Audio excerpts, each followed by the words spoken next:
Cool. Yep. All right, let's start. You ready? Yeah. Okay, ladies and gentlemen, this is Allie. She is awesome. She's here on my podcast today. We're going to talk about energy. She does Reiki, energy healing, and she also does sound bath meditations. Yeah. Yeah, awesome. A little bit of everything. Yeah, cool. How's it going? Doing good. Doing great. Good.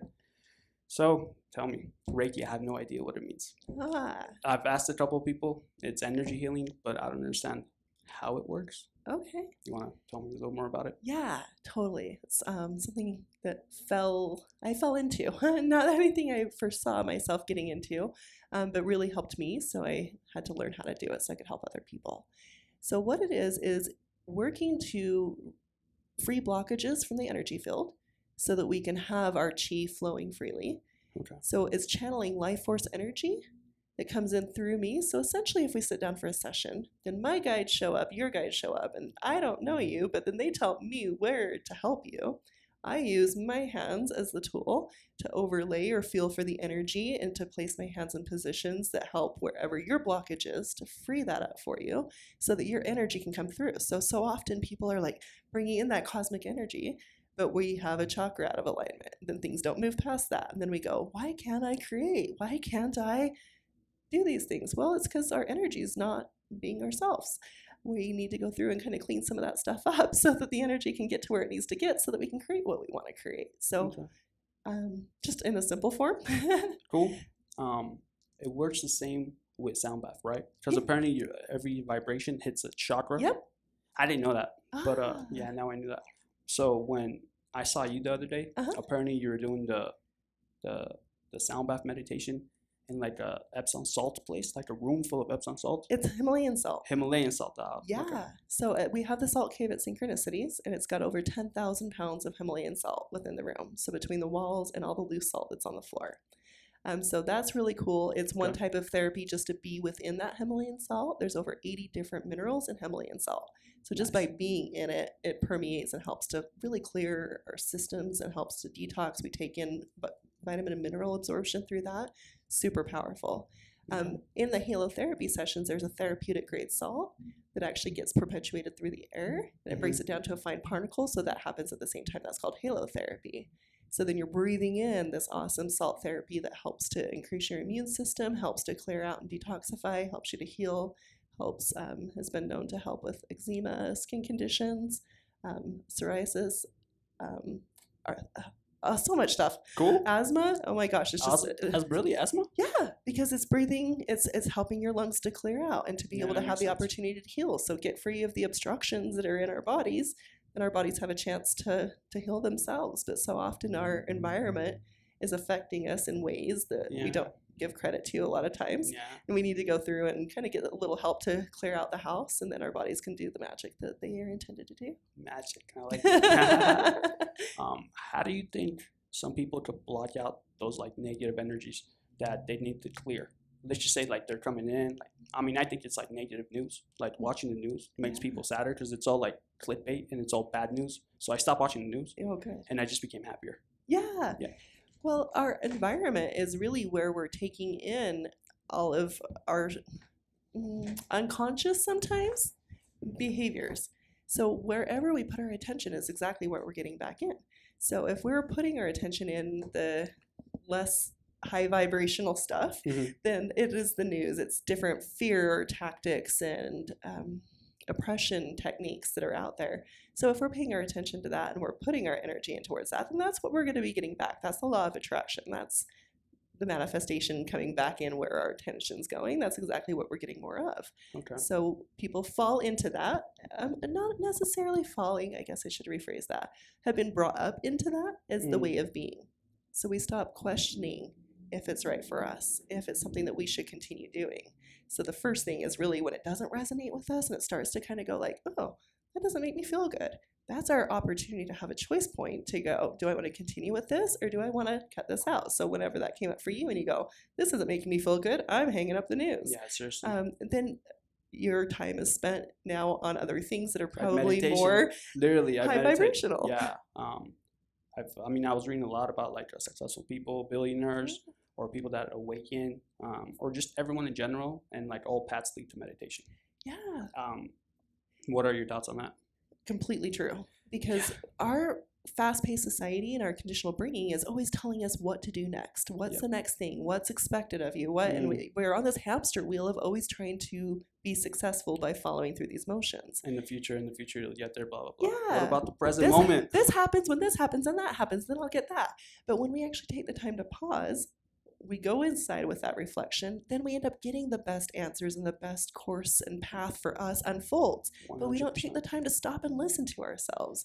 And when we can tune out the other outside sources and be like, how do I feel about this? And I need some clarity on this. And we pay attention to what comes up, then the path is laid out for us in that present moment, but we don't pause to be in that present moment to allow the path to unfold. And it's amazing when we do, because that's when we're guided to the next right thing at the next right moment. Yeah. We're not trying to throw all of these 10-step programs out there and like follow all these paths to get to success. Like success can be doing that one thing, that one moment. I think success is just being happy with your life. But I mean, I understand being like a successful, just, setting a goal and then achieving it. Yeah. But I just found out just being in the present moment just makes me truly happy. And like things tend to fall into place a little more. Exactly. So I've read like precognition and things like that. You can't just push. You kind of have to pull. Yeah. And I mean, you have to be in the present moment, meditate, and kind of manifest it in a sense. Yeah. And that can be a scary territory to be in because we're not raised to be unique and to stand into that and to be able to speak differently than what everybody else in the sea is going in one direction. And we're like going like, this feels good over here. And they're like, you're crazy. It's like, okay, maybe I am. It's okay.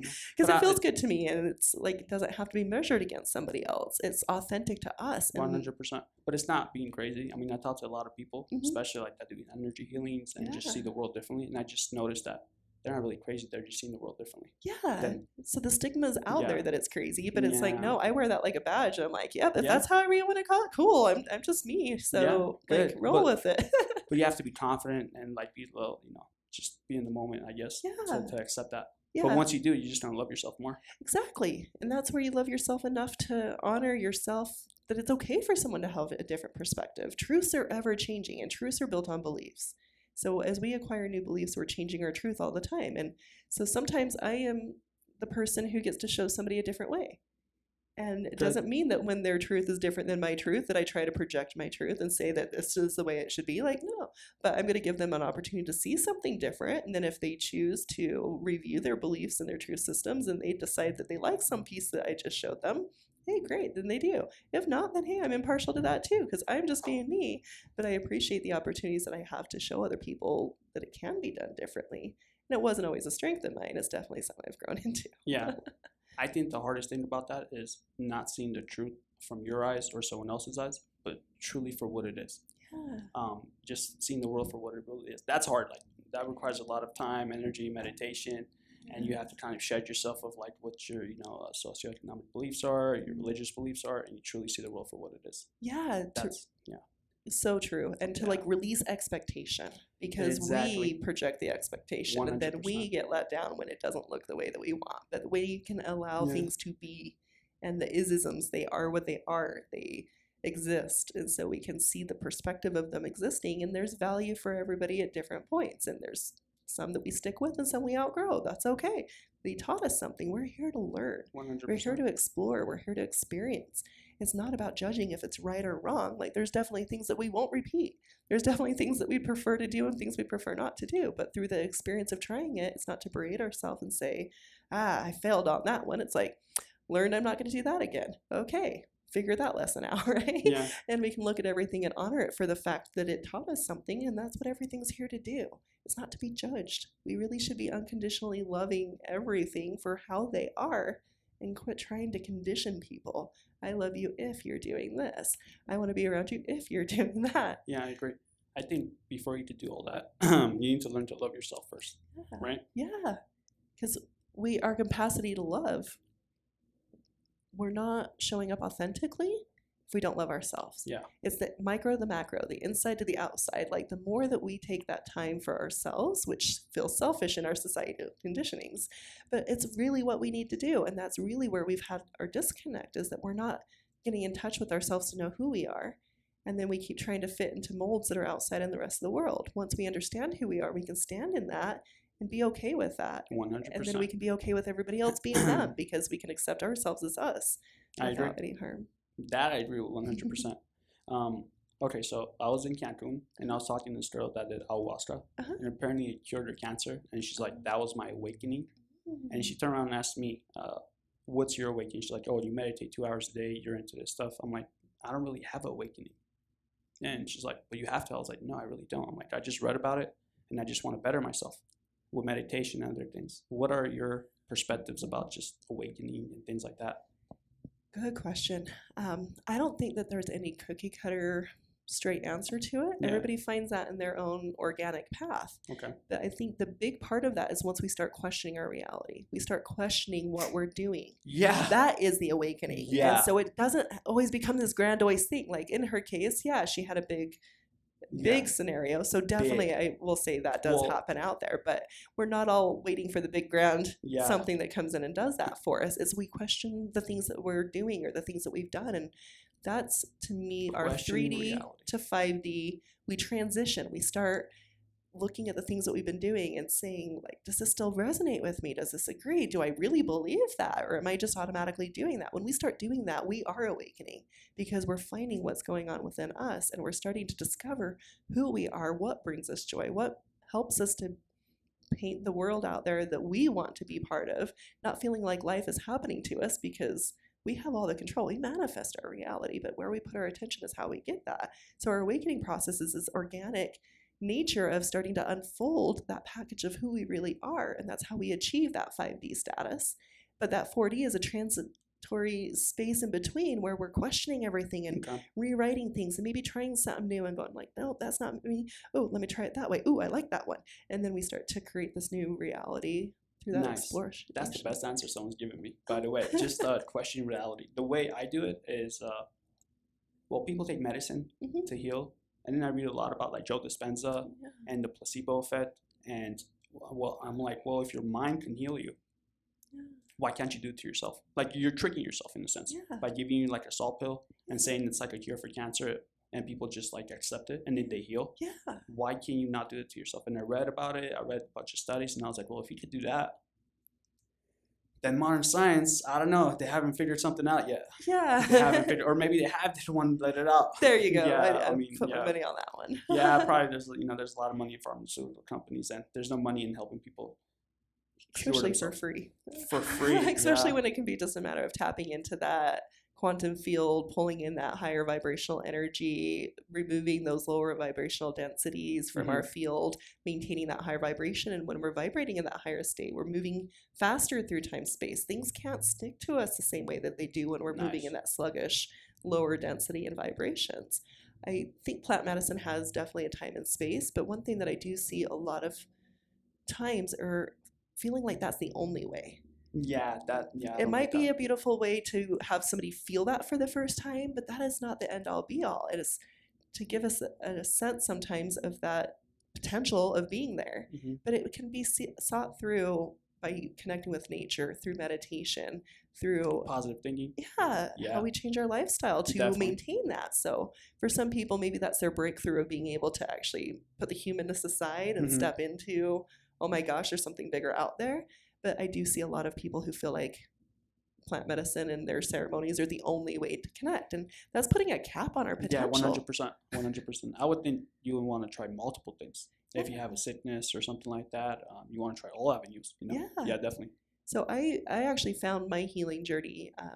I have a lot of lower back issues. On an MRI, my body actually looks like it's 25 years beyond mine. They actually thought they had the wrong person's MRI when they looked at it. So I got to this point where I couldn't actually stand up and I couldn't stand straight. My spine's completely crooked. I have scoliosis in 2 spots.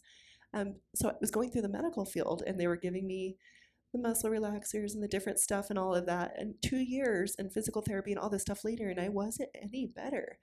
Then I was having my surrender moment with the universe, and I'm like, I've got a family to take care of. What am I supposed to do? I can't keep being laying in bed. And then I opened up Facebook, and here comes divine intervention with this post of Reiki, right? And I'm like, I don't know what this Reiki is, and what is this? But this feels so good. And so I messaged that person and I was like, I don't even know what this is, but something feels right about this. I want to try 4 of these because I don't do just one, right? I like to have a repetition to prove if it's going to work or not. Right, that makes sense. So I was like, okay, after 2 years of the medical and all the things, what's 4 more visits, right?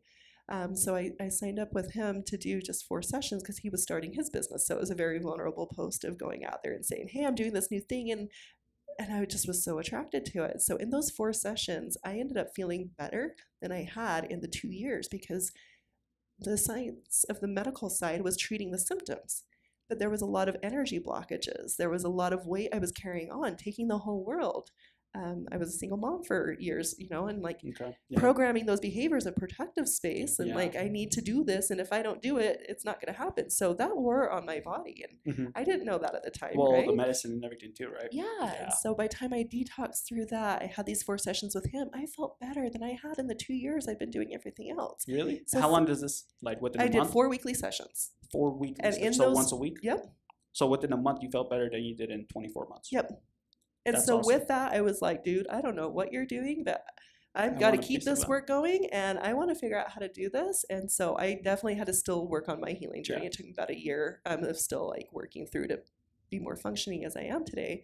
But that put me on the thing. And he's like, I think I'm going to start teaching. I'm all, yes, I'm going to be your first student. Nice. So I took my Reiki 1-2. Then a year and a half later, I did my master. And then 7 months later, I did my Karuna. And now I teach Reiki and I help to empower people to feel that sense because it's so powerful, but that was just the universe answered my need when I put it out there. But I had to help other people. Put it out there. And then I found the beauty in that. So now I can help other people find that and there's definitely a time and place for medicine. So I'm not saying that that's null and void, but we can't just treat one part of the system. We need to treat the mental, the emotional bodies, as well as the physical bodies. And spiritual. Everything comes in. So what the Reiki belief is, if we're actually having a physical problem, it started in our etherical. It started out in our energy field before it becomes so congested in our physical. Give me an example when you say it started in the energy field. Let's say most people don't really understand that concept. Okay. Yeah. Give me an example. So like in our auric field, like when we're walking through, and let's just say we're walking through daily life. Okay. We are bouncing off of all these other people, maybe people we work with, we live with. We're constantly doing this energy exchange. If we're not aware of our energy, we take those things on as our own. They start to suffocate our energy field. So as far as like our energy is being pushed around, it starts to get tightened and tightened and tightened.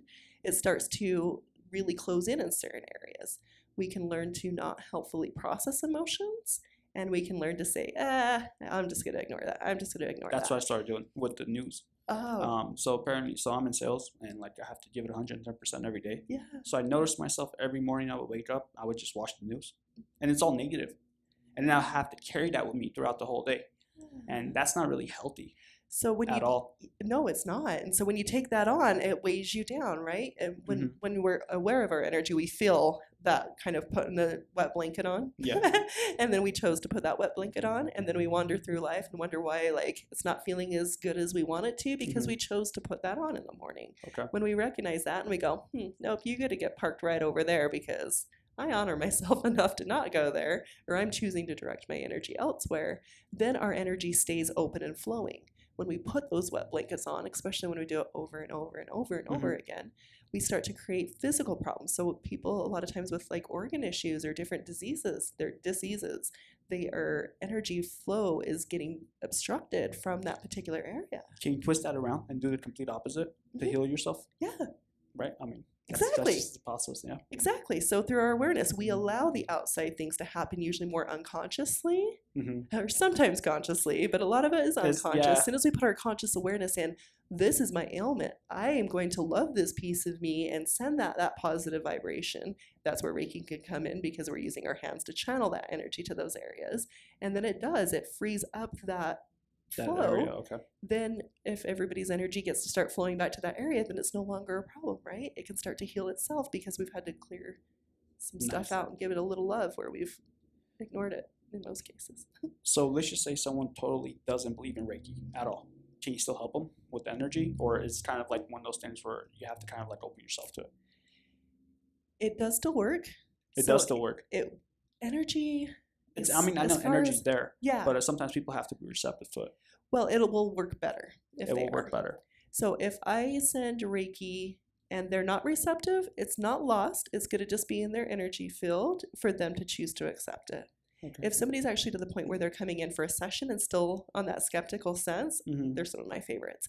Because as soon as I actually connect in and I step in and they start to go, oh, what just happened? Okay, now I want to try it. And then that's like what? So sometimes it's as simple as me putting a crystal on somebody in preparation and they're like, whoa, I just felt that. What's happening? And I'm like, oh, yeah, that's like where that was. I actually had somebody else who very science-minded, very not into healy-feely spiritual anything. Mhm. And I was prompted in a session with his wife to say, you need to tell him biofield energy. Biofield energy. Biofield From energy. a scientific perspective. Yeah, Okay. because we're working with the same energy field. We're just calling it different things and maybe going around the modality and using a different technique to work with that energy. So as soon as she actually went back home and was like, hey, so biofield energy, it resonated with him. He could speak those terms. So instead of calling it Reiki or energy work, calling it biofield, he's like, okay, so something can affect my energy field. Let me go find this out. So then he shows up, lays on my table at our community event, and was really surprised and actually got off the table and was like, can I give you a hug? I have no idea what you just did to me. He just felt better? Yeah. Awesome. And so that's how fast it can be. And then it was an awakening moment for him because this closed-minded set that he had of the science and this stuff doesn't exist to feeling that within him. That is the big way of like it changing and shifting as you feel that shift. Got it. And he understood it through bioenergy. Biofield energy in a sense. Okay. Yeah. So another thing about the unconscious mind. Mm-hmm. Do you know what gnosis is? Yeah. Okay. So ladies and gentlemen, for those of you who don't know gnosis, it's apparently like meditating and somehow going into your subconscious mind, leaving your conscious mind. Can you tell us a little more about that? And how that pertains to magic or healing and just people how to just better themselves. Because I'm trying to reach that and I have no avenue how to get there. So I'm going to the Joe Dispenza retreat. I think that's the same thing that he's doing. Yeah. So when we actually get out of our own way, then we have a lot of truth that comes in. We're spiritual beings having human experiences. We came through a veil of forgetfulness to be able to hang up a bunch of hats and really be able to come in and explore. So when we take the time through meditation is the main practice of that, to check our human to-do list, let it setting aside and really digging deep into that subconscious, we are actually tapping into the knowings of our soul expression. We're tapping into that quantum field. We're tapping into that etherical level of energy where we're all connected and we're all one. And is that the fifth element, by the way? Yeah, exactly. Okay, cool. So it's the ether around the planet. Yeah. Okay, and so that's where all the information of our consciousness resides. And so any of us have the potential to go within that once we train ourselves to go within that, and we have all answers. All answers exist within. We just don't take the time to explore. We've been conditioned a lot away from the self-exploration. Know thyself. Yeah. I like it. See how these things that like those have been like really insinuated and really not given the same credit as we've like gone into it. Nice. But when we do and we take that time to silence ourselves, that's when our rememberings and our knowings and those things come in. And so it's part of that awakening process again to get in touch with ourselves. And that's where we're bringing some really amazing things in, but they don't fit the boxes. They don't fit in a course. There's no money there. There's no cars. Yeah, I get it. Of course. You can't worry about your car payment. You can't worry about buying the next car. Yeah. Or your paycheck. That's ego. Yeah, that is the ego. So you have to let go of those things and become a new person in a sense. Yeah, well, the ego has its purpose. So it's not to say that that's not valuable at times. It's meant to protect us. But it's about which one we're listening to.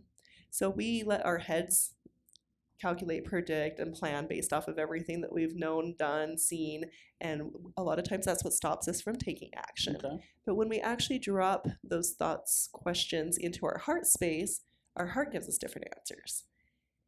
Is there a second brain in the heart? What do you think? Yes. Really? Yeah. And you think there's a third brain in the stomach, like gut bio? I say that the spirit is the heart of the soul. The spirit is the heart of the soul. I like it.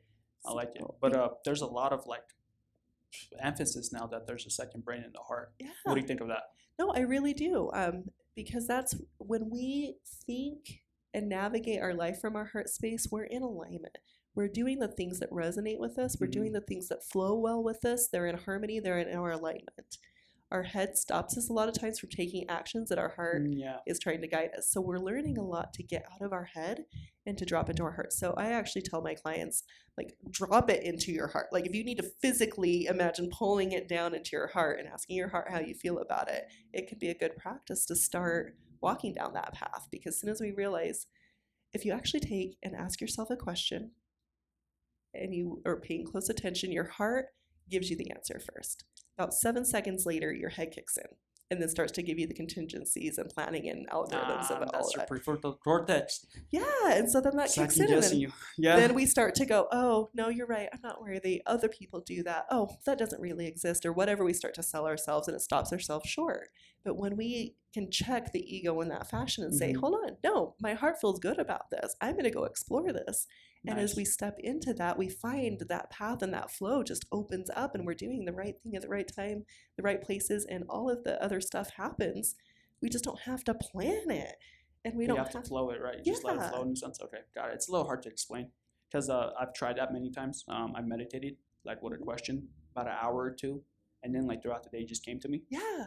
But I had to like let it simmer a little bit. Yeah. And sometimes what I do is I use a pendulum. Uh-huh.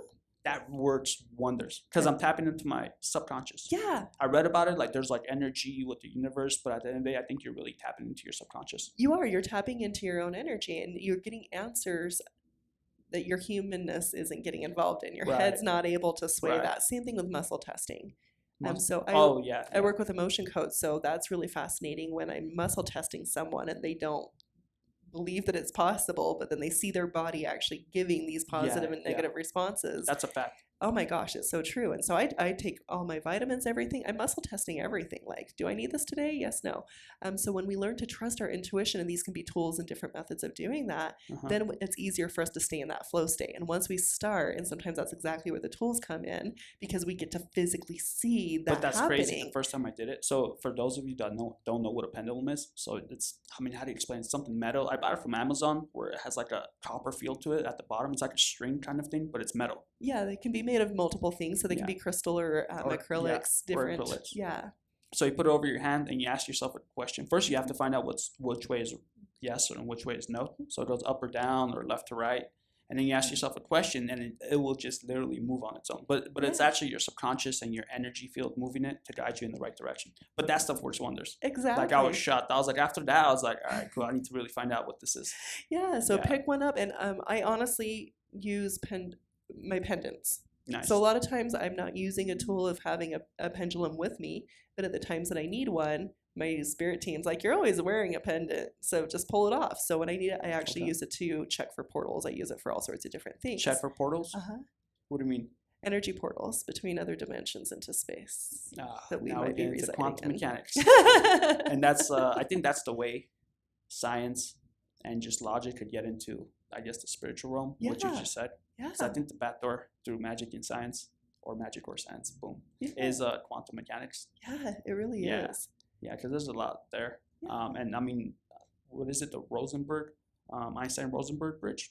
That's literally the same thing. Yeah, they thought about that like 80 years ago. Exactly. There's so much stuff that has actually come to light that has been squashed because it didn't serve those that wanted to be served. Yeah. And so we're bringing those back. But some of that's coming up through our internal knowing, through us going like, this doesn't sit, this does. And then we're finding that these have been trickled out before.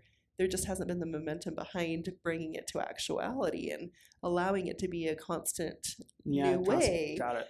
And so we're shifting that quite a bit with this awakening. So for people that are saying like this is rubbish, there's no portals and things like that, what I've realized is when you actually open yourself to those things, or when you're around certain people that think differently, those things tend to manifest themselves or they open up. But if you've never seen it and you're totally closed off to it, of course, like I've never seen a ghost. But I mean, I think there's still, there's ghosts around because I've talked to different people and they've told me stories where they've seen their grandfather, or not like scary things that happen, but they've just seen a ghost. Yeah. And like when they say it, like you could tell their like feelings, their emotions, like they turn a little more pale. They're like really speaking from the heart. Yeah. Exactly. Yeah. So I mean, I believe there's ghosts and things like that, but I've never just seen it myself. Super good, authentic expressions. And I think that some of that comes when they're developing their clair gifts. So like clairvoyance, the gift of being able to see. You mean like remote viewing? Yeah, that's Yeah. another form. Yeah. Yeah. So we can definitely do some remote viewing and tap. And that's, again, just there's I no want to get into that.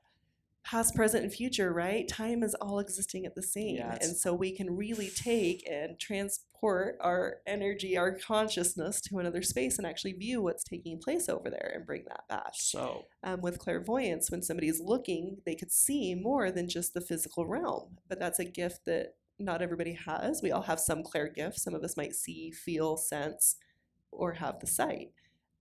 But as we explore that, we fine tune that, and then we understand it more and we work with it. And then it becomes a gift that we are in harmony with, instead of sometimes those are early on signs that people are clairvoyant, but they don't understand the clairvoyance behind it. So they go, oh my gosh, I saw a ghost, and freak out. Where other people can be like, oh, there's a spirit over there. And I can't tell you how many times I go, did you see that too? Like, it becomes normal in my world. I've never personally seen it myself. But as far as clairvoyance, I agree with you 100% because I am in sales. And the thing is, like, you have to picture the present tense. Yeah.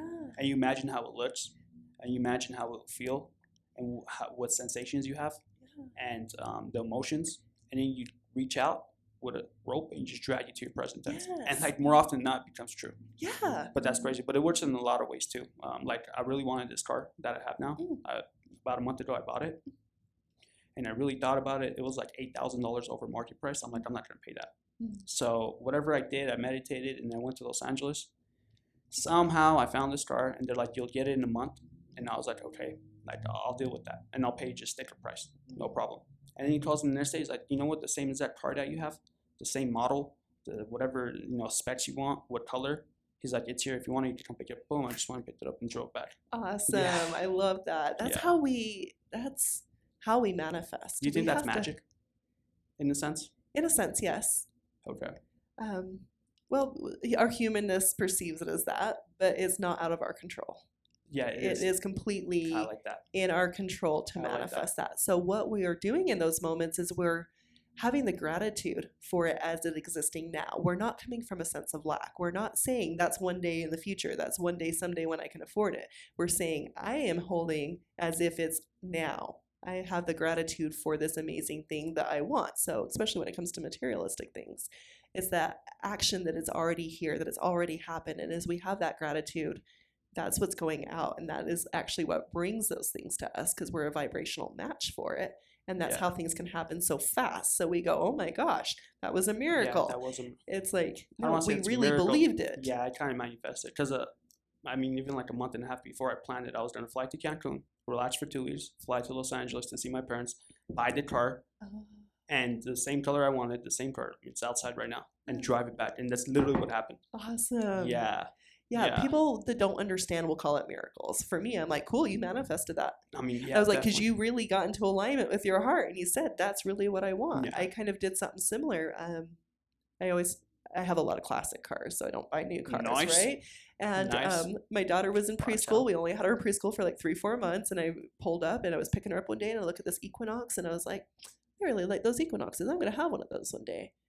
Didn't have any intentions to buy a car. And then one day it comes around and I'm like, maybe I'll look at that. And I just got online and just kind of poked around. The next morning I get a phone call. Hey, you were online looking at our, Chevy Equinox last night. Do you want to come and drive it? And I was totally not intending that. But then literally walked in the door, test drove it, drove another one just to make sure, and signed the paperwork and walked out the door 2 hours later. Nice. That's awesome. So it was like, okay, I wanted it and I knew it was going to happen. And when everything came together, it was like, there's the perfect car. And my humanness kept trying to kind of get in the way a little bit. But I was like, when it's right, it's right. When it's supposed to be, it's going to just happen. And I know that it's going to happen. And I'm pulling that in. Pulling it in. That's the thing. You can't push it. I've noticed you can't push it. And you can't try to say, this is going to happen to do this, to do that. That's interesting. I like to instead say, throw the anchor out there, have the end goal, have that vision of what that is, and act as if it's now. Yeah. Have the gratitude for the now, the feelings, all the thoughts, the emotions that come with that amazing thing. And then it just shows up. 100%. It shows up so much faster than we could ever try to put it out there. I agree with you. So it's important to have the end goal in mind, but losing the path of what it looks like for us to get there. Because we put so many roadblocks in our path. I try not to think of that at all. And and life's At all. flowing, right? It's I'm flowing. assuming We're it's- here. We're doing this Yeah, podcast. I was Well, like- here's the thing. Like the goal was to start a podcast and travel, which is literally what I'm doing. I knew what the end goal was for me to travel and do the podcast, and I know I'm gonna get there. Everything else, I just let it flow, and it's just happening. That's exactly. It's just happening. It's awesome. Like this is all I want to do.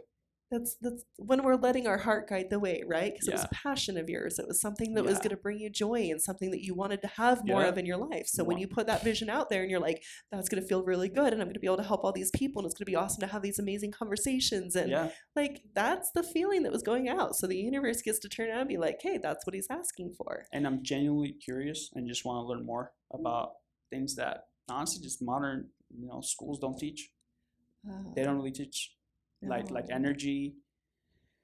Just being able to manifest your destiny to like, just go study and then go get a job, you'll be okay. Like, no, not really. It doesn't really work like that anymore. Maybe it Yeah. did like 80 years ago, but I mean, it didn't even work very well. You just see these people, they have midlife crisis and they have everything in life. What do you have? Do you have some advice for people like that? Oh my gosh. That just have like everything, but they're still sad? And I say, have a purpose. Do what brings your heart joy. Yeah. Unconditionally, what brings your heart joy. Yeah. Because we are usually cutting ourselves off from joy and happiness when we feel that despair and those feelings, because there's something in our authentic self that we're not honoring. That's awesome. And a lot of times that comes back to a passion, a creative project, something that you've inspired to want to do, but for whatever reason Didn't do it. bottle it up and it's not me, or somebody else does that, or I'm not worthy, or the different things that we come through with that. So when we follow what brings us joy, Mm-hmm. we're gonna get everything out of it. But we have to shift our mindset. So we have to go from not being in a lack sense. Yeah. I don't have that. I still don't have that. Well, we're perpetuating I don't have that. Yeah. The universe doesn't really listen to the do's and don'ts that we put out there. It's listening to the vibrations and the and the feelings emotions that we're putting out. And so if we're sitting there constantly, woe is me and the world's happening to me and there's nothing I can do about it, well, we're not You're doing going down. anything about it. And guess what? It's going to keep just mirroring that back. But as soon as we go, oh, I really like that, and we put our attention towards something that is bringing us joy, it's very easy to find the joy and beauty in all of the other things around because we've shifted our perspective. But we need to shift our perspective so that recognition comes in as part of that awakening again, because we go, something doesn't feel right about this, or I'm tired of doing the same thing the same way and expecting a different result. What do I got to change to get that different result? Well, we need to change our mindset and we need to focus it towards something that we want to have and quit giving so much of our time and attention to the things that we don't have or we don't want to have, because we're getting more of that without realizing it. I like this. By the way, she's starting a podcast. You're going to do great. I like it. You're going to do great. I like it. I mean, you're hitting all the marks that I'm thinking of. Awesome. Yeah, definitely. Changing your mindset, changing yourself. And it's a slow burn. So like the way you've been unchanged into believing that the world is just this, or you're not good enough, or things like that, it requires some time to unhypnotize yourself. Yeah. Is that the correct term? Maybe unhypnotize yourself and just learn to love yourself.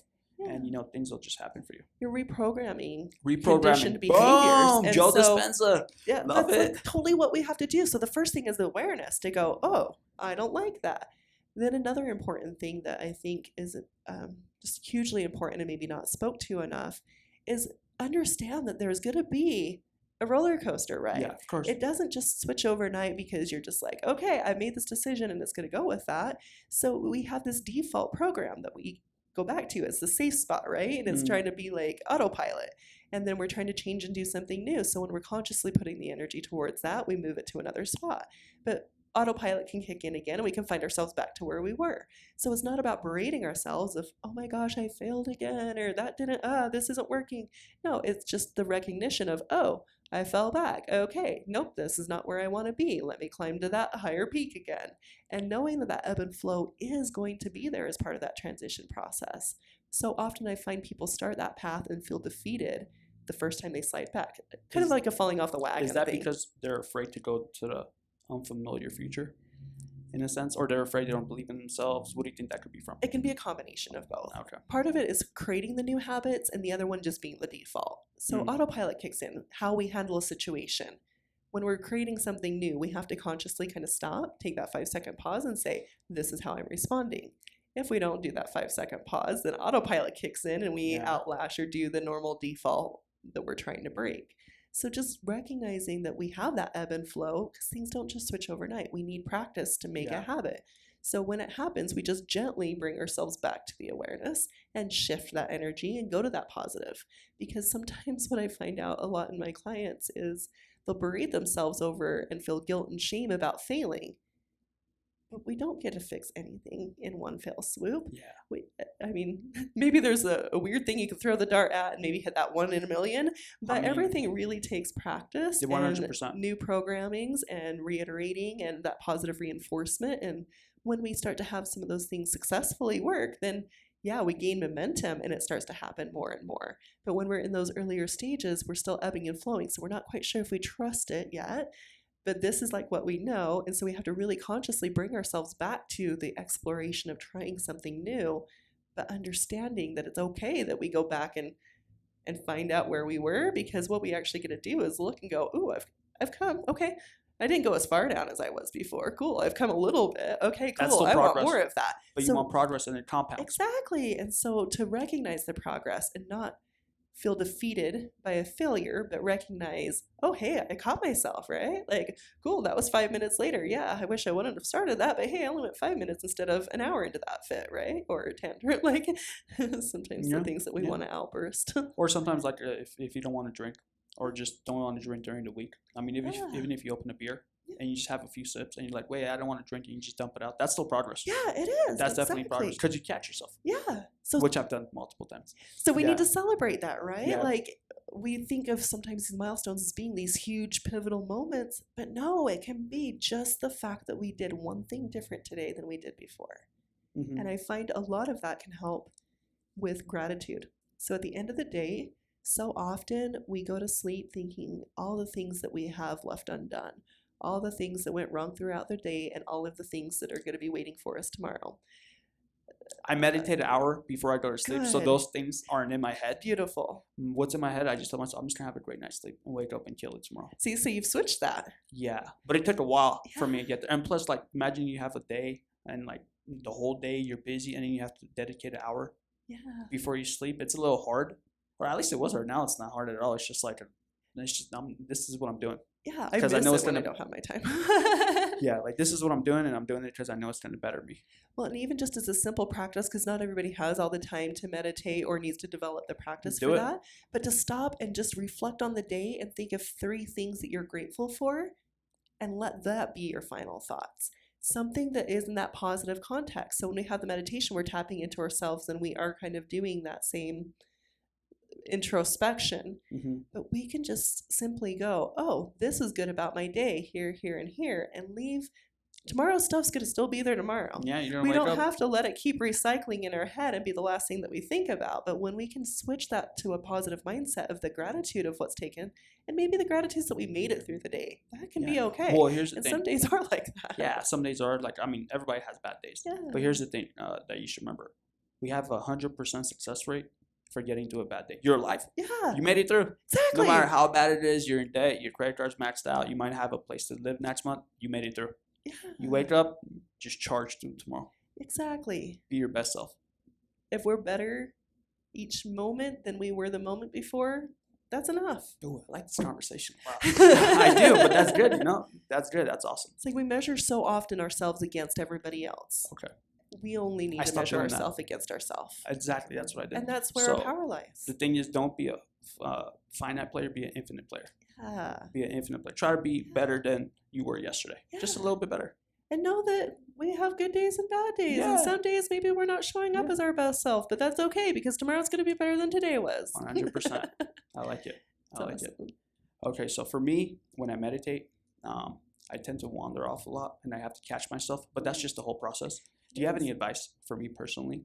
Like when I meditate, I mean like 20-minute meditations, when I do like an hour meditation, like my mind wanders off and I just want to be in the clear and present moment at all times, which is very, very challenging. Not hard, but challenging. Yeah. So I want to actually ask another question before I go in that direction. When you say your mind wanders, what does it wander with? Is it wandering with to-do list and other No, things, or is it with rarely. internal knowings? It's wondering like sometimes I just make stuff up. Hmm. Yeah, like Okay. certain scenarios, my mind are like past, future. Not so much things that I'm gonna do. I don't really think about checklists. Okay. It's just like certain scenarios or something that could happen. Like maybe I might drive my car and just like go somewhere with a friend or something like that, and I have to catch myself like, what the hell's going on? Like, why am I thinking these things? And I have to bring myself back to my breathing. Okay. Yeah, Awesome. So that's exactly where a lot of times we go, is like we start just moving on in that direction. But there's a definitive piece I want to kind of cover both sides of it. One is really focusing on the breath. Yeah. Because we need to not berate ourselves when we find our minds wandering, and it's just gently bringing ourselves back into that center space. So breathing, I love to go on the in, I am love, and exhale, I am peace. Because sometimes, especially those that have the laundry list of things going on in their head, the brain needs something to occupy. So I am statements are powerful because that's putting us back into our awareness and our control. And those I ams, whatever it is giving our mind something, but we're controlling what that is. Is that like a mental affirmation in a sense? Mm-hmm. I do affirmations every day. Yeah. I put it in writing though. I love I ams. Yeah, you have to start with I am. It's like the most powerful thing I've read. I am the best, whatever, runner. Yeah. I am the best, like husband. Yeah. It could be something that simple. It definitely could, yes. Yeah. A thing that I find is a frustrating point people voice up to me about meditation is the belief that with meditation equals no thoughts. I think it's the space between. Yes. You have less and less space. But here's the thing. I see meditation as just like a muscle, a mental muscle. Mm-hmm. I couldn't meditate more than 5 minutes a day. Yeah. Like it's just, I just start getting fidgety. It's just like an untrained mindset. But now I could do like an hour and a half, 2 hours, no problem. And I look forward to doing that. Yeah. So with your meditations, I think we kind of hit on this a little bit earlier. If there's something that you want to know or to contemplate, you can contemplate that within meditation. You set the intention for your meditation to bring clarity or insight towards a specific something. So when we're doing that, we're still expecting to have thoughts, but the thoughts should be answers to the questions that we're pondering and the insight that we're asking for. So when people ask questions, they can get answers that way. But something that I find people do is say, I wanted to sit and meditate on this, but then they're swooning all the thoughts away, and they're swinging them all away, so the answers are getting stowed away. So it's important to be aware of what the thoughts are, because they could be inner knowings, awakenings, thought processes of what to do. They could also turn around to be, oh, I need to go call Johnny back. And so that one gets to go, no, not right now. That's not pertaining to what I want. Mm-hmm. But there's a lot out there that a meditation should be free of all thought and word. There is a time and space for those ones, but when we go in and ask a question, so often humanity's not ready to listen for the answer. You mean your own humanity in a sense? So the craziest thing happened to me. One of those thoughts came to me, or an answer came to me, and I didn't even ask for it. And I used to snack a lot. And like, I don't like to eat much, but like I would just catch myself snacking, and it's not really good for you to just snack. At all. Your metabolism, Yeah, your metabolism. Because I really like to do intermittent fasting. But like I was meditating one day, and then like it just popped to me. I'm like, oh, unresolved childhood issues. Because I was there for the Soviet Union when it collapsed back in 91. Okay. And food and electricity was scarce. Oh, yeah. And it was just like some one of those things that just stuck with me. But the answer just came to me. And after I just stopped snacking. See? And so if you would have dismissed every thought that came into your awareness, you would have missed a really powerful... Yeah. But that was trippy when it happened. I was like, that was an oh moment in my life. I was like, oh. I mean, I still snack, but very, very little. Yeah. When I'm legitimately hungry, like my body tells me. Because now you realize why you were doing it. Because it was something that was... so back to awareness. A need, So I remember, this is funny that I'm just now starting the podcast and recording on Friday.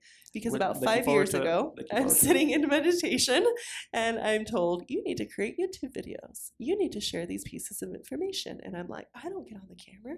I don't talk on the... No, I don't record myself. And so my humanness totally got in the way, right? Yeah. A couple years later, here it comes again. A couple years later, here it comes again. You gotta do it. And then my partner, my buddy, who I was actually working on, sits up and he does a different podcast, an EVP podcast. And then he turns around and he's like, will you help me with this podcast? I want to do one. And I'm like, Boom. all right, touche, universe. Okay, because I was not doing this on my own. They brought the person who had the other half of those skills, and then Nice. he's asking me to help him with my perspective with what he already knows. But I was getting that over and over again, and I was ignoring the message. But it's apparently a huge part of my path to be able to spread this wider than I have capacity to have one-on-ones with. I wasn't doing good at listening, but they were doing really good at bringing it up in meditation over and over again. So if it's meant to be, it doesn't go away. Nice. So these conversations that we're having, I love doing them. So I was at a family gathering back in Los Angeles, and right before someone, the healer, actually gave me the advice to start the podcast, or he actually just told me when I needed to do it, and I had the advice to myself. My sister said the same thing. I was like, oh, I thought about it, and it just kind of flew over my head. We're just talking about energy and how to heal yourself. And then like a week later, someone's like, what do you want to do? You're like, I'm going to start a podcast and travel. And then boom, I was like, oh, okay. Maybe I should listen to my sister. Right. Yeah. It's beautiful how the universe will use all these different ways to get that message. Because we still have to pick it up and take the ball and run with it. Yeah. But it can come at us in these different ways that keep popping it into our awareness to give us opportunities to choose. But you have to be able to listen to those things too and be in the present moment. You can't be thinking about tomorrow or be depressed into the past. Yeah. So I host a group on Monday nights called Ascension Talks at the store at Synchronicities. You guys just talk? Uh-huh. Really? So it was definitely something that I did not plan I was going to be doing again. But it was about the awakening journey. So that's actually going to be the topic of our podcast, is to share awakening journeys. So people could hear all these nuances and how unique and what that really looks like, because so often we're on one and we don't realize and give it the credit for that. So I was being told, you need to gather people together. And I was like, once again, I don't do the big group thing. And I started to do this on Zoom. And then my team's like, okay, now you need to do this so more people can reach. So now it's been a year and a half. Every Monday we get together for 2 hours. I got to drop by now. And it's an open discussion of what's going on in lives. I am an intuitive channel as well. So as the day goes by, sometimes my team's going, talk about this, talk about that, talk about. So it's really amazing because I write down this list as thoughts come in. Nice. And then I sit down and we have this very organic conversation. We go through and introduce everybody so people know who's talking to who. And it's amazing that when the vulnerability comes out and somebody shares a piece of their story, and then I was told I needed to do it to build a community. Nice. People needed to be able to come together and talk about the crazy things that they can't talk about other people because other people don't understand. So they come together and make crazy the new normal. Yeah. And so that's the whole purpose of that. But it's not crazy. It's just a different way of looking at reality. Yeah. And so it makes that normal for them. But when they go to say it to their spouse and they're afraid their spouse is going to commit them for it, they can come on Monday night and say, is anybody else feeling this? And then when they get other people going, oh my gosh, yeah, and this helped me, and I did this way, and then it starts to be like normal for them, and then they can explore and feel safe to embody that more instead of treating it like the outside society does, of putting it in its like box and saying, oh, you're a conspiracy theorist, all the different things. I'm like, yeah, totally. But quantum mechanics, I go back to it, is legit proof your consciousness can affect matter. Yes. There's evidence. There's legit scientists that found this, not hippies, not healers, not Reiki people, scientists. And they still won't acknowledge it. And they found it. Like, come on, dude. Exactly. The quantum field, science has not understood it, and there's certain ones that are starting to pay attention to it, and we're starting to get more and more integrating. That's definitely the missing piece. That's where so many missing links are in our world, where we don't understand certain things, because quantum is the answer, but they haven't been giving attention to studying and understanding the quantum. So it's created like two separate things when really the one affects the other 100%. So greatly, and we're like cutting the hand off of the wrist, right? Like, which I don't like. And scientists just like brushing it off, like, no, it's not. So I'm like, just do your research. Yeah, it's and still see what science. It is. It's just another take a bigger perspective of science. But here's the thing. If they acknowledge that, then they have to go back like 50, 80 years and say all this stuff that we thought we knew is wrong. Yep. And people have like 20, 30 years of research that they've done, and they've reached prestigious places, and they're not going to go back and say that. That's exactly why it's the ego. Is the way it is. Exactly. So it's their ego. And I've learned this from Dean Radin. I don't know if you know who that is. So he's a legit scientist, and he measures intuition and clairvoyance, but he comes at it from a scientific perspective. And when you're talking about muscle testing, so he puts things on people's muscles and like their skin, and he's able to predict, and actually the people themselves are able to predict things with their body 10 seconds before it happens. Up to 10 seconds. And he's done this like 10,000 times. Cool. That's right in alignment with what I was saying. Like when we Yeah. listen to our heart and actually pay attention for our answers here, Mhm. we do get that first response before our head can even calculate and start to project that answer out. This has already told us. So Yeah. when it comes to that second brain right there. But it's a little challenging to, I mean, I still like doing it, but just like listening to yourself, like, but you have to calm yourself, calm your mind, Yeah. and just get into a comfortable place. It And takes practice. yeah, it takes It's a lot of definitely practice. a skill, I mean, yeah. acquired skill. Okay. On one more last note, one thing I do want to know more about is crystals, because I'm not really big into it. I don't really understand them. Tell me a little more about crystals. Can they heal people? Is it all truth? Like, I mean, because I go to a lot of these like meditation classes, and there's like crystals they try to pass on. I'm like, yeah, it's not really for me because like I've never been really introduced to it. So, Okay. because I truly believe like everything that you could do yourself, it comes from within. Maybe you might need some help. Yeah. Yeah. But Yeah. It's like our best friends, our buddies that we pick up along the way that help to contribute and add to our Mhm. energy field. So because we're energy, they're energy, everything is energy. Yeah. Everything is life force energy. So whether it be a plant, a crystal, an inanimate object, there's energy in everything. like vortexes, Yeah, there definitely is. Sedona vortex. Uh-huh. You think that's real? Yeah. I've never been there, but I mean, felt it. you felt it Yeah. literally when you were there. Yeah. People go I there. felt there's lots of vortexes. We actually have some in the Great Salt Lake as well. Really? Yeah, and Really? Zion. Yeah, we actually have some in Utah that people don't give I don't credit know. to. But I heard like the most popular one in the U.S. has to be at the Sedona in Arizona. Yeah. Because apparently there's a lot of geologists there. There's a lot of yogi people there Yeah. doing yoga, meditation people. And apparently when they get out, they're like, we feel recharged. I was like, okay, what is going on? Yeah, I want so to go find out. the energy is at an intersection there that creates a vortex field. Awesome. So with crystals, when we pick one and bring it into our energy field, it affects our energy field.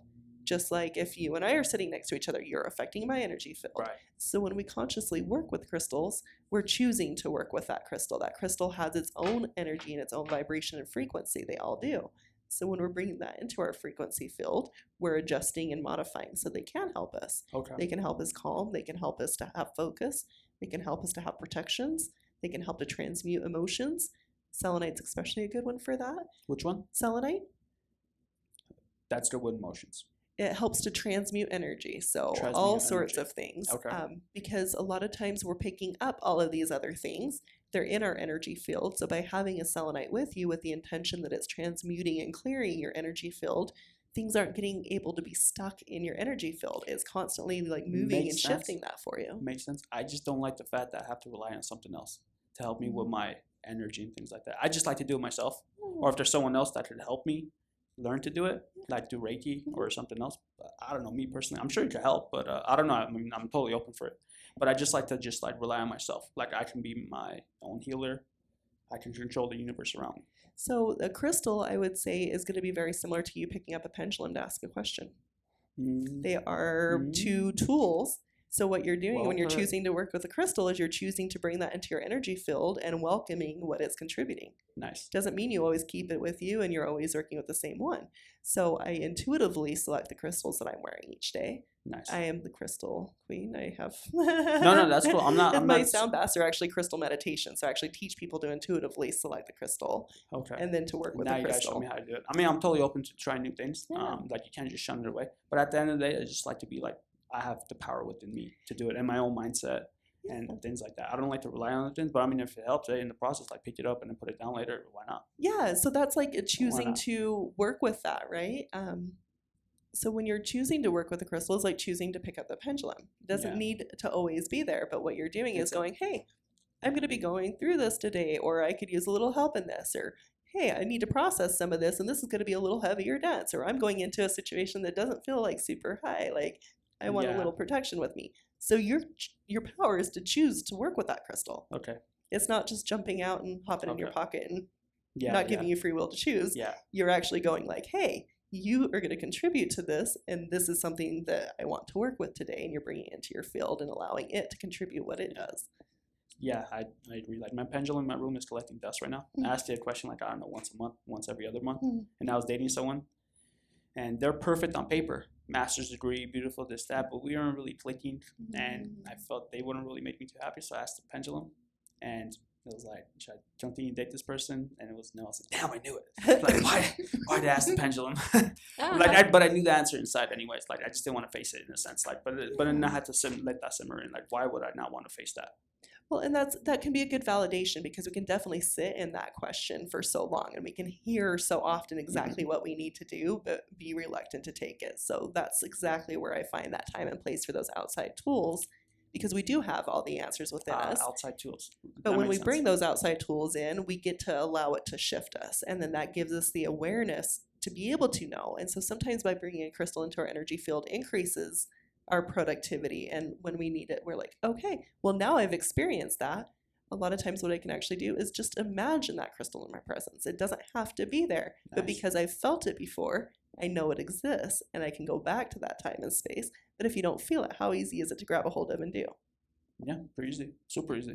Yeah, but the first time it tripped me out, after that, I was like, okay. I read about it a little bit and they're like, oh, it's the universe. But I was like, honestly, it's really your subconscious, which may be connected to everything. But yeah, that's that. Okay, so on the last note, let's just say for people that are in a rut and they're just sad, I always ask everyone this question. What advice would you have for them so they could at least like maybe take charge of their life and just better themselves? What advice would you have for them? Let's say they're in a bad situation, they don't think anything's possible, or they're just sad or depressed, anxious. What advice would you have for them? Where can they start? What can they do just to better themselves? The first thing that came to my mind with that question is connect with nature. Okay. Because we don't connect with nature. Yeah, I agree. Nature is our recharge, replenishment. We ground, we are able to release. So sometimes we can get up in the mountains, sometimes we can't, right? So even just going out on the lawn and taking your shoes off and sitting there, putting your feet and hands to the grass. I heard that lowers your back up heartbeat. to a tree. That really lowers your heartbeat. So it actually like brings you down. It's a calming thing. We're actually moving energy, and there's so much that congests our system that when we do that and we connect, we're giving the things, and Gaia, the earth, is more than happy to take it. She's meant to transmute stuff for us, but we hold on to it. Something that I find a lot of people actually struggle with is since we went to rubber shoes, so in the 60s, rubber was created. Rubber blocks our energy flow. So we have all this energy that can come in and be around us, and it doesn't have a way to get out. And we wear shoes all the time. I've seen that in the Magic movie, that I wear wooden shoes because you could connect to the earth. That's funny. And who was in there? Nicolas Cage. Oh. Yeah, because it was just training some young magician. Yeah. That's so funny. Wood or leather? Wood or leather. Yeah. So I almost never have shoes on. So I'm in a public place right now. So they are. Yeah. Like literally at synchronicities, I walk in the door and my shoes are off, and 9 hours later I'm putting them back on. Right. Like, and that's still indoors, but like my shoes are not on. I'm allowing that energy to always have a possibility to escape. That's awesome. So we need to connect and replenish and recharge ourselves. We can't pour from a cup that's half full or empty. And we don't take time for ourselves to refill ourselves.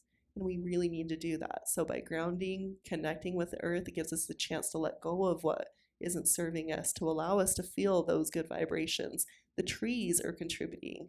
Just like a crystal, we can sit next to that tree, and that tree's giving to us as much as we're giving to it. And so we need to connect to that because we've really lost that connection, especially those of us that are here in the city. Mm-hmm. We're fast paced and we're in high rises. We're not connecting to this stuff anymore. That's why once we do, oh my gosh, it's a game changer when we start to get that feeling. Yeah, that's why I moved here from Los Angeles, because it was just like go. I came here. It's still slower here than it is there, and I have a lot more time for myself, and like it just bettered me. Good. That's just the 2 words I could use: bettered me. That's awesome. Yeah. Cool. So powerful. So what's the name of your podcast that you're doing? It's going to be Share Your Light. Share your light. Share your light. I like it. We want everybody to come and share their light, share their story, and allow other people to be able to take those pieces from them. Because so often we feel like we're on an individual journey, and we feel like we're alone on that journey. As soon as we start to connect those dots and realize that it's not as alone once we're vulnerable to talk about it, it starts to just unfold and magnify even more. Nice. That's why I started this podcast, because I just felt like there's other stuff there. Like, you see the world differently, and I can't put my finger on it. Like the energies and the vortexes or quantum mechanics, the quantum field. So I just want to understand more about it. So I talk to people like you. Yeah, awesome. Thank you for having me. This has definitely been a joy. Where can people hire you? Like just calling you, find you online, if they want like a Reiki session? Yeah, I work out of Synchronicities here in San Diego. Nice. So I am full-time. Nice. I was there on Friday for the first time ever. I did yoga. I've never done that. Awesome. It was cool. We will. I love Will. Yeah. Okay. So the find you as synchronicities. Yeah. I'll post your information. Awesome. Thank you so much for coming. Thank you. Appreciate it.